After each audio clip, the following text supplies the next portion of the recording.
സന്നിധി നിനക്ക് നേരുണ്ടെങ്കിൽ, വിശ്വസ്തതയുണ്ടെങ്കിൽ നിന്നെ നോക്കി ഒരുത്തൻ അനുഭവിക്കുമെന്ന് പറഞ്ഞാൽ നീ ഭാരപ്പെടണ്ട, നീ അനുഭവിക്കും. അവരോട് പറയുന്നത് ശരിയാ, ഞാൻ അനുഭവിക്കാൻ പോവുകയാണ്, പക്ഷെ നീ ഉദ്ദേശിക്കുന്നതല്ല.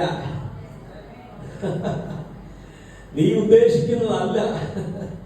ദൈവം എനിക്ക് വേണ്ടി ഒരുക്കി വെച്ചിരിക്കുന്നത് ഞാൻ അനുഭവിക്കാൻ പോവുകയാണ്. നിന്റെ മുഖത്ത് നോക്കി, നിന്റെ തലമുറയെ നോക്കി, നിന്റെ നന്മയെ നോക്കി നീ അനുഭവിക്കും വെച്ചിട്ടുണ്ടെന്ന് പറയുമ്പോ നീ ധൈര്യത്തോടെ പറ, അനുഭവിക്കും. ശരിയാ, നീ പറഞ്ഞത് ശരിയാ, പക്ഷെ നീ പറഞ്ഞതല്ല. ദൈവം എനിക്ക് വേണ്ടി ഒരുക്കി വെച്ചിരിക്കുന്ന ചലന, ദൈവം എനിക്ക് വേണ്ടി ഒരുക്കി വെച്ചിരിക്കുന്ന ചലന ഞാനും എന്റെ തലമുറയെ അനുഭവിക്കും, ഞാനും എന്റെ തലമുറയെ അനുഭവിക്കും. അത് ദുഃഖം കൊണ്ടുപോയാൽ ദുഃഖം അനുഭവിക്കും, ദൈവം അനുഭവിക്കത്തില്ല.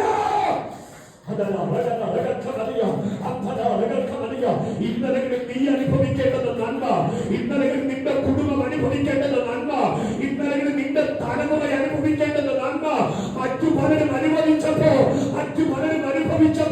യുദ്ധമണ്ഡലങ്ങൾ അനുഭവിച്ചപ്പോ ഇന്നലെ ആത്മാവ് പറയുന്നു, ദൈവമതിലെ തിരുത്തുന്ന മകനാ, ദൈവമതിലെ തിരുത്തുന്ന മകനാ.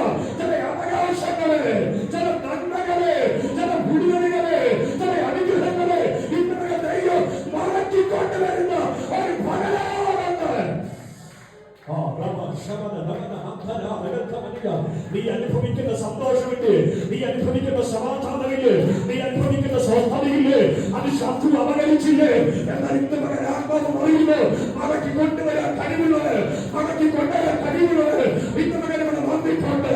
ശൂഷൻ പട്ടണത്തിൽ അകത്തുള്ള സന്തോഷവും ആനന്ദവും ബഹുമാനവും ഒരു ഹാമാൻ മുഖാന്തരം അപകരിച്ചു കൊണ്ടുപോയപ്പോ ശത്രു അപകരിച്ചതിന് ഒരു തോട്ടക്കായി മുഖാന്തരം ആ പട്ടണത്തിൽ തിരികെ കൊണ്ടുവന്നതുപോലെ ഇത്തരങ്ങളിൽ നീ അനുഭവിക്കേണ്ടുന്ന നന്മകളും അനുഗ്രഹങ്ങളും ശത്രുമണ്ഡലം അപകരിച്ചപ്പോ ഇത്തരങ്ങൾ ആത്മാവ് പറയുന്നു, തെരഞ്ഞെടുക്കപ്പെട്ടവൻ മുഖാന്തരം, പ്രാർത്ഥിക്കുന്നവൻ മുഖാന്തരം, വിളിയുള്ളവൻ മുഖാന്തരം, അവകാശത്തിന് യോഗ്യനായവൻ മുഖാന്തരം ചിലരൊക്കെ മടങ്ങി വരുമെന്ന്, ചിലരൊക്കെ പ്രാപിക്കുമെന്ന്. ഏറ്റെടുത്തോ ചിലരൊക്കെ മടങ്ങി വരുന്ന ആത്മാവിനെ കാണുന്നു. നഷ്ടപ്പെടുന്ന അനുഗ്രഹങ്ങൾ, നഷ്ടപ്പെടുന്ന നന്മകൾ, നഷ്ടപ്പെടുന്ന വിടുതലുകൾ അത് നിന്നിൽ മടങ്ങി വരുമെന്ന്.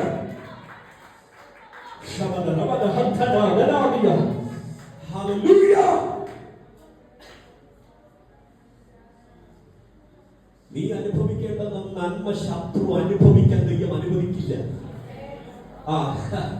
നിന്റെ തലമുറ അനുഭവിക്കേണ്ടുന്ന നന്മ ശത്രുമണ്ഡലങ്ങൾ അനുഭവിക്കാൻ ദൈവം അനുവദിക്കത്തില്ലെന്ന്. നിന്റെ കുടുംബം അനുഭവിക്കേണ്ടുന്ന നന്മ ശത്രുമണ്ഡലങ്ങൾ അനുഭവിക്കാൻ ദൈവം അനുവദിക്കത്തില്ല.